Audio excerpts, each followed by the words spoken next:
سيدنا محمد وعلى آله وصحبه أجمعين أما بعد قال الله تبارك وتعالى أعوذ بالله من الشيطان الرجيم يا أيها الذين آمنوا إنما الخمر والميسر والأنصاب والأزلام رجس من عمل الشيطان فاجتنبوه لعلكم تفلحون۔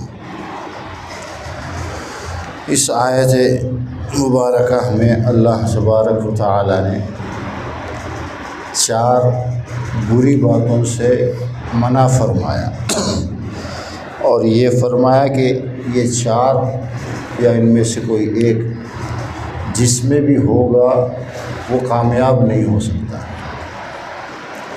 وہ ہمیشہ برباد ہی ہوتا رہے گا، نہ دنیا میں وہ سکسیس ہو سکتا ہے نہ آخرت میں۔ دنیا اور آخرت کی کامیابی کے لیے ضروری ہے کہ یہ 4 باتیں اس آدمی کے اندر نہ ہوں، چھوڑ دے بالکل۔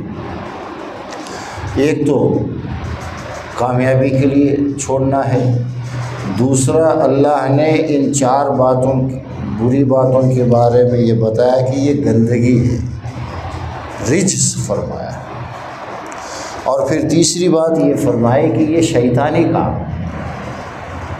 وہ 4 کون سے ہیں؟ سب سے پہلے خمر ہے، انما الخمر، شراب، ہر وہ چیز جو آدمی کو مدہوش کر دے، اس کی عقل کے اندر فرق آ جائے، اسے نشہ لائے، تو وہ شراب کی اس میں آتی خمر کہلاتی ہے۔ خمر کے معنی ڈھانکنا ہے۔ جب آپ کوئی نشے والی چیز یوز کرتے ہیں تو وہ آپ کے عقل کو جو ہے ڈھانک دیتی ہے، عقل کام کرنا چھوڑ دیتی۔ تو سب سے پہلے شراب ہے، شراب بالکل حرام ہے، کوئی شرابی کامیاب نہیں ہو سکتا ہے۔ مکے میں اور مدینے میں دور جاہلیت کے اندر اکثر لوگ شراب سے بڑی محبت کرتے تھے، بڑا تعلق تھا۔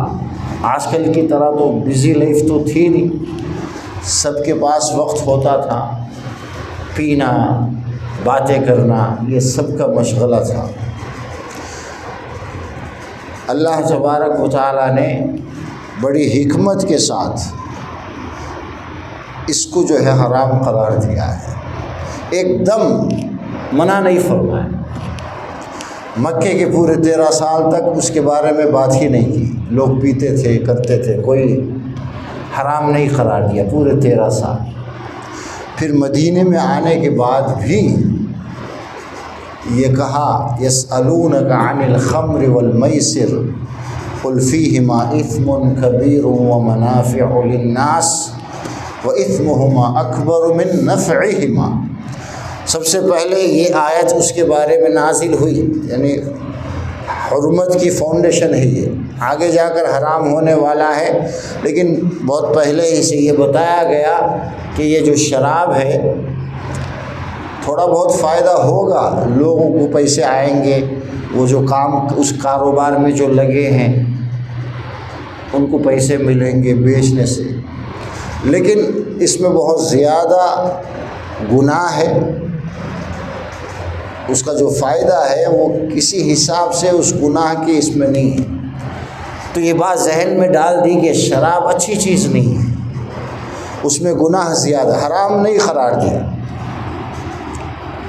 پھر کچھ دن چلتا رہا، اس کے بعد حکم آیا لا تقربوا الصلاة وانتم سکارى، کہ تم باقی ٹائم میں پیو، کوئی حرج نہیں ہے، لیکن نماز کے وقت میں، نماز کو جب آؤ تو پی کر مت آنا، نشے کی حالت میں نماز نہیں۔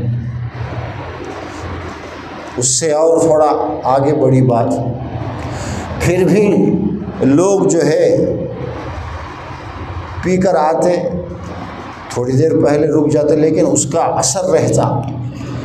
جب سورہ کافرون نازل ہوئی تو کسی نے یہ پڑھا لا اعبد ما تعبدون، ہے نا، میں جن چیزوں کی تم پوجا کرتے ہو، عبادت کرتے ہو، اس کی میں عبادت نہیں کرتا، یہ اس میں بتایا گیا۔ قل یا ایھا الکافرون، کافرون سے یہ کہا گیا کہ بھائی تمہارا پوجا الگ ہے، میں وہ نہیں کر سکتا۔ وہ لوگ آئے تھے کمپرومائز کرنے کے لیے اللہ کے نبی کے پاس کہ ٹھیک ہے آپ اللہ کی طرف بلاتے ہیں، ہم کچھ دن آپ کے حساب سے اللہ کی عبادت کریں گے، کچھ دن آپ ہمارے بتوں کی عبادت کرو، مل کر کریں گے، تم ہمارا کام کرو ہم تمہارا کام کریں گے۔ تو یہ قرآن میں یہ صورت نازل ہوئی اور صاف کلیئر بتایا گیا کہ لا اعبد ما تعبدون، میں ممکن ہی نہیں ہے، میں ہرگز تمہاری طرح تمہارے پوجا جن کی تم پوجا کرتے ہو میں نہیں کر سکتا ہوں۔ تو اس کو پڑھنے میں جو نشے کے اثر کی وجہ سے یہ لا چھوڑ کر کہا اعبد ما تعبدون، کسی نے یہ پڑھا کہ میں تم جن کی پوجا کرتے ہو میں بھی کروں، کتنا معنی بدل گیا۔ جان بوجھ کر آدمی یہ بات کہے تو وہ فوراً کافر ہو جائے، بتوں کی عبادت کیسے کر سکتا ہے، اسے جائز سمجھنا کفر ہے۔ تو اس طرح سے نماز کے وقت منع کیا گیا، پھر کچھ دنوں کے بعد حکم آ گیا، تو یہ جو آیت پڑھی گئی انما الخمر والمیسر، شراب نوشی، شراب پینا، اور شراب کے حکم میں ہر وہ چیز ہے جس کے یوز سے، جس کے پینے سے، کھانے سے آدمی نشے میں آ جائے۔ اور یہ بھی مسئلہ ہے جو چیز ایک کوانٹٹی میں پینے سے جس میں نشہ آتا ہے اس کا ایک قطرہ پینا بھی حرام۔ ما اسکر قلیلہ وکثیرہ حرام، جو چیز نشے میں مبتلا کرے انسان کو ایک کچھ کوانٹٹی یوز کرنے کے بعد، تو اس کا حکم جو ہے تھوڑے پر بھی وہی حکم ہوگا۔ شراب کی ایک بوند بھی حرام ہے اور ایک گلاس بھی حرام ہے۔ ایک بوند پینے سے کسی کو نشہ تو نہیں آئے گا لیکن حرام ہے، یہ قاعدہ یاد رکھنا۔ دوسری چیز اللہ کے اس آیت میں والمیسر، جوا حرام ہے۔ جوا کا تو خالی پیہ کا کھیلنا نہ ہو، ایزی منی، ہر وہ چیز جس میں جو ہے بہت سارے لوگوں کا دو طرفہ ہوتا ہے، نقصان ہو اور کسی کا فائدہ۔ لاٹری حرام ہے، کروڑوں لاکھوں لوگ ٹکٹ خریدتے ہیں، کسی ایک دو کو مل جاتا ہے تو یہ حرام ہے، دو طرفہ۔ اسی طرح بیٹنگ حرام ہے، اسی میں جوئے میں ان جیت تو میں، وہ ٹیم جیت تو میں، یہ ٹیم جیت تو چھ ملتے، دونوں ملا دے شرط، بیٹنگ جسے بولتے، یہ بھی جوا ہے۔ پیا کا تو جوا ہے ہی۔ اور بھی جس طرح الیکشن کے ٹائم میں جو ہوتا ہے ہمارا کینڈیڈیٹ، یہ جتنے بھی اقسام ہیں جس میں دونوں طرف سے ملا کر کے کسی ایک کے جیت پر اس کو مل جائے، دوسرے کو نقصان ہو، ہر وہ چیز حرام ہے۔ اللہ کے نبی قرآن میں اللہ نے صاف طور پر منع فرمایا۔ تیسری چیز والانصاب، عبادت کے لیے مکے والے جیسے پتھر کھڑا کرتے تھے، پتھروں کی پوجا کرتے تھے، پتھروں کو جو ہے وہ فکس کرتے تھے، کہیں کھڑا کرتے تھے، اس کو صنم کہا جاتا ہے۔ نصب کرنا، نصب ینصب کے معنی کھڑا کرنا، پتھر کے ہوں یا لکڑی کی کوئی چیز ہو یا کسی بھی چیز کی کوئی چیز اس لیے آپ رکھتے ہیں یا کھڑا کرتے ہیں کہ وہاں جا کر کے آپ عبادت کریں گے۔ عبادت میں نماز ہی نہیں ہے، سجدہ ہی نہیں ہے، ماں یا تو فائدہ ہوتا کہ حقیقت کو جاتا تقرب، یہ بھی عبادت ہے، منت کے لیے جائے عبادت ہے۔ اب اس زمانے میں پتھر کے بت ہوتے تھے، اور آج کل وہ تو ہے ہی، غیر تو کر ہی رہے ہیں، لیکن یہ جو امت ہے ہماری، جسے اللہ نے ایک اللہ کی عبادت کے لیے اٹھایا ہے، اس کی ذمہ داری ہے، اس نے پنجے بھی کھڑا کر دیے، قبر بھی کھڑا کر دی، ہر جگہ جاتے ہیں، ساری چیزیں اس کے اندر آ گئی۔ جھنڈا کھڑا کرنا، پیرا کھڑا کرنا، پیرا، یہ سب اس میں انصاب میں ہے، یہ سب یہ گندگی ہے، شیطانی عمل ہے، اس سے بچنا بہت ضروری ہے۔ یہ چیزیں جب تک رہیں گی نہ دنیا میں وہ کامیاب ہو سکتا ہے، نہ آخرت میں کامیاب ہو سکتا ہے۔ یہ ساری چیزیں ہم مسلمانوں میں بہت کثرت سے موجود ہیں۔ اور آخر میں اللہ نے فرمایا والازلام، ظلم سے ہے اس تیر کو کہتے ہیں جو وہ لوگ جو ہے قسمت معلوم کرنے کے لیے رکھتے تھے، کسی جگہ پر 2 تیر رکھتے تھے، 2 یا کئی تیر رکھتے تھے۔ اب کسی کو کوئی کام کرنا ہو سپوز، تو وہ کام کرنا ہے نہیں کرنا ہے معلوم کرنے کے لیے وہ آتا، ان میں سے کوئی ایک تیر اٹھاتا، اور اس میں اگر لکھا ہوا ہے نعم ٹھیک ہے تم کام کر سکتے ہو تو وہ کام کرتا، اور اس ایک تیر میں لا لکھا ہوا، وہ تیر اگر نکل گیا تو وہ نہیں کر سکتا تھا، سفر بھی منقطع رک جاتا، نہیں کرتا، کوئی بھی کام شروع نہیں کرتا تھا، اس پر ڈیپینڈ ہو کر اس سے اپنی قسمت معلوم کرتا ہے، تو وہ تیر بھی حرام ہے، نجس ہے۔ اس طرح سے فال نکالنے کے، اپنی قسمت معلوم کرنے کے جتنے بھی سورسز ہیں وہ سب اس کے اندر شامل ہیں۔ پنچانگم اس زمانے میں نہیں تھا، پنچانگم جو ہے ازلام میں شامل ہے۔ کوئی کیلنڈر یا پنچانگم دیکھ کر یہ کہے کہ یہ دن ٹھیک ہے وہ ٹھیک نہیں ہے، وہ وقت، وہ بھی اس میں شامل ہے، حرام ہے، نجس ہے۔ کسی اسٹرالوجر کے پاس جانا وہ بھی حرام ہے، وہ بھی یہی ایک ذریعہ ہے۔ اور بھی جتنے بھی طریقے ہیں، آج کتنے لوگ ہیں جو ان چیزوں سے دور رہتے، کیا تو کہاں بک کرنے آگ پوچھتے ذرا ٹائم بتاؤ، ٹائم کیا بتاتے، صبح ٹائم اچھا کوئی بھی کام کرنا ہو 24 گھنٹے سب برابر ہے، کوئی وقت خاص نہیں ہے۔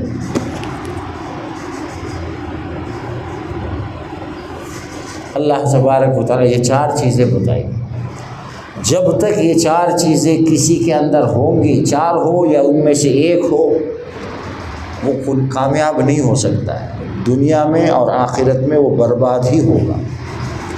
ان میں سے ایک ایک چیز کو اپنے سے دور کرنا ہے۔ صحابہ 100% عمل کرنے والے تھے، اتنا لگاؤ تھا ان کو، اتنا پیار تھا شراب سے۔ ابو محجن نام سے ایک صحابی ہیں جو جاہلیت میں بھی بڑے معروف شخص تھے، کوی تھے، عربی کے شعر و شاعری کرتے تھے، اور بعد میں مسلمان ہونے کے بعد بھی شعر شاعری کرتے تھے۔ وہ کوی تھے، اتنا وہ پسند کرتے تھے شراب کو، انہوں نے اپنی کویتا کے اندر لکھا کہ اگر میں مر جاؤں تو مجھے لے جا کر کسی انگور کے درخت کے پاس دفناؤ، تاکہ میری ہڈیوں کو، میری اس کو جو ہے وہ انگور کا کچھ اثر، اس میں انگور سے شراب بنتی تھی نا، اس سے اتنا وہ، اور مسلمان ہونے کے بعد بھی اتنی عادت پڑی ہوئی تھی کہ وہ چھوڑنا مشکل تھا ان کے۔ حضرت عمر کے زمانے میں کئی مرتبہ پکڑے گئے اور ان کو کوڑے لگائے گئے، سزا ہوئی، سزا ہوتی پھر دوبارہ پیتے، پھر پکڑے جاتے، جھوٹ تو نہیں بول سکتے تھے، اقرار کر لیتے، پھر کوڑے، اس طرح کئی بار ان کو کوڑے لگتے رہے، جیل میں بھی رکھا گیا انہیں۔ پھر حضرت عمر نے ان کو مدینے سے نکال دیا، ایران کے پاس، جب ایران، عراق، یہ سارا ایک ہی علاقہ تھا، اس زمانے کا سپر پاور پرشین امپائر کے نام سے، ان سے جنگ جاری تھی، اور فوج کے کمانڈر تھے حضرت سعد ابن وقاص، یہ وہاں چلے گئے، یہ بہادر تھے، لڑنے میں بھی بہت آگے رہتے تھے۔ جنگ کے دوران بھی ایک دن دیکھا گیا کہ یہ شراب میں مست ہے، شراب پیے ہوئے۔ قادسیہ ایک جگہ ہے، اور قادسیہ میں مسلمانوں اور اس سلطنت ایران کی فوج میں آخری جنگ ہوئی ہے، قادسیہ فیصلہ کن، اس میں مسلمان اتنی شاندار جیت حاصل ہوئی کہ وہ پورا ایمپائر ہی ٹوٹ گیا، ختم ہو گیا۔ اس کے بعد ایران وہ سب عراق خلافت راشدہ کا حصہ بن گیا، مسلمانوں کے انڈر میں آ گیا، جب سے آج تک بھی۔ اس وقت تک بہت بڑا دنیا کا 2 میں سے 1 سپر پاور تھا، ان سے جنگ تھی اور بڑی جنگ تھی، لیکن یہ پیے ہوئے تھے۔ حضرت سعد بن وقاص نے رضی اللہ عنہ ان کو جیل میں ڈال دیا، وہ جو ٹیمپرری جو جیل خیمہ لگایا گیا تھا، اور پھر جنگ شروع ہو گئی۔ اب جنگ، تلواروں کی آواز آ رہی ہے، لوگوں کے جوش مارنے مرنے کی آوازیں آ رہی ہے، سب یہ تو جیل میں تھے۔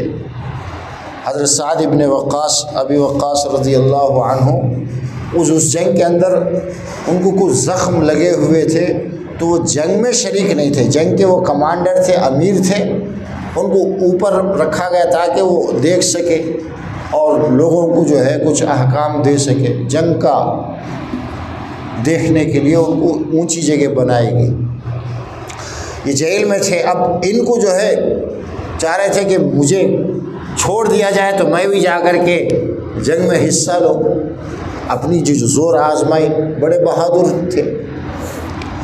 حضرت سعد بن ابی وقاص رضی اللہ عنہ کی بیوی کے پاس کسی کو بھیجا کہ دیکھو جنگ چل رہی ہے، مجھے چھوڑ دو، میں بھی جا کر حصہ لوں گا جنگ میں، اگر میں شہید ہو گیا تو ختم، کوئی بات نہیں ہے، اگر مسلمانوں کو جیت حاصل ہوئی سب سے پہلے پھر میں آ کر جیل میں بند ہو جاؤں، لیکن مجھے موقع دیا جائے۔ انہوں نے ادھر ادھر کی باتیں کی تو ان کو دل نرم ہوا، انہوں نے چھوڑ دیا، نکلے اور ہاتھ میں ہتھیار لیا، اور حضرت سعد بن ابی وقاص کا ہی گھوڑا تھا، چونکہ وہ تو شریک نہیں تھے، اس گھوڑے پر سوار ہو کر میدان میں گھس گئے۔ حضرت سعد اس سے پہلے جنگ کی جو حالات دیکھ رہے تھے، مشرکین نے ایرانیوں کی فوج کا جو سپہ سالار تھا، رستم نام تھا اس کا، یہ جو رستم تیلگو میں بھی بولتے ہیں، بہادر کو بولا جاتا ہے، اصل میں یہ پرشین ایمپائر جو ان کی جو سلطنت تھی، اس میں جو ان کا کمانڈر ان چیف جو ہوتا تھا، اس کا یہ نام ہوتا تھا رستم، ان کا جو کمانڈر ہوتا تھا، سب سے بڑا فوجی افسر جو اعلیٰ ہوتا، اسے رستم کے نام سے بلاتے تھے۔ اس جنگ میں بھی ایک رستم تھا، بڑی جنگ ہو رہی تھی، بڑے زور سے وہ حملہ کر رہے تھے، مسلمان بظاہر جو ہے کمزور لگ رہے تھے۔ حضرت سعد اوپر سے دیکھ کر ان کو تھوڑا پریشانی ہوئی کہ مسلمان، اتنے میں ایک آدمی آتا ہے اور اپنے ہتھیار سے اتنا زبردست وار کرتا ہے، جس لائن میں گھستا ہے ان کو پیچھے کر دیتا ہے، بہت جم کر وہ لڑتے رہے۔ حضرت سعد اوپر سے دیکھ رہے تھے، گھوڑا تو میرا ہے اور جنگ لڑنے کا ہتھیار تلوار چلانے کا جو طریقہ ہے وہ تو ابو محجن کا نظر آ رہا ہے دیکھنے میں، لیکن وہ تو جیل میں ہے، اندر ہے، اس کو وہ کیسے آ گیا؟ اور دوسرے لوگ یہ سوچ رہے تھے کہ یہ کوئی انسان نہیں ہے، کوئی فرشتہ ہی، کیسے اتنا جدھر بھی جاتا ہے لوگوں کو جو ہے ہرا دیتا ہے۔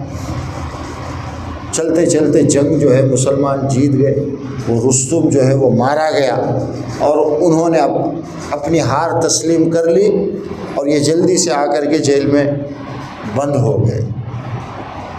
بعد میں حضرت سعد بن ابی وقاص رضی اللہ عنہ آئے تو ان کی بیوی نے بتایا کہ یہ ایسا کیا تھا، میں نے چھوڑا تو پھر ان کو شراب کے اس میں بند کر کے رکھے ہوئے تھے، ان کو پھر کوڑے لگنے تھے، لیکن ان کے اس دن کے کارنامے کی وجہ سے چھوڑ دیا، معاف کر دیا کہ چلو اب تمہیں سزا نہیں دیں گے۔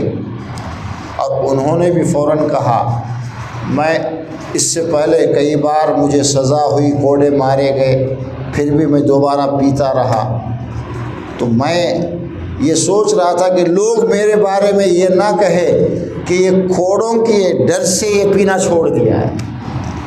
اب آپ نے مجھے معاف کر دیا ہے تو میں بھی اعلان کرتا ہوں کہ آج کے بعد سے میں شراب نہیں پیوں گا۔ ایک دو واقعات ایسے ملیں گے آپ کو، اور وہاں حد جاری ہوتی تھی۔ کوئی کتنا بھی بہادر ہو، بڑا ہو، سمجھدار ہو، اگر اس سے کوئی غلطی ہوئی، اس پر اگر کوئی سزا ہے، کوئی لحاظ نہیں کرتے تھے۔ حضرت عمر نے کئی بار ان کو سزا دی۔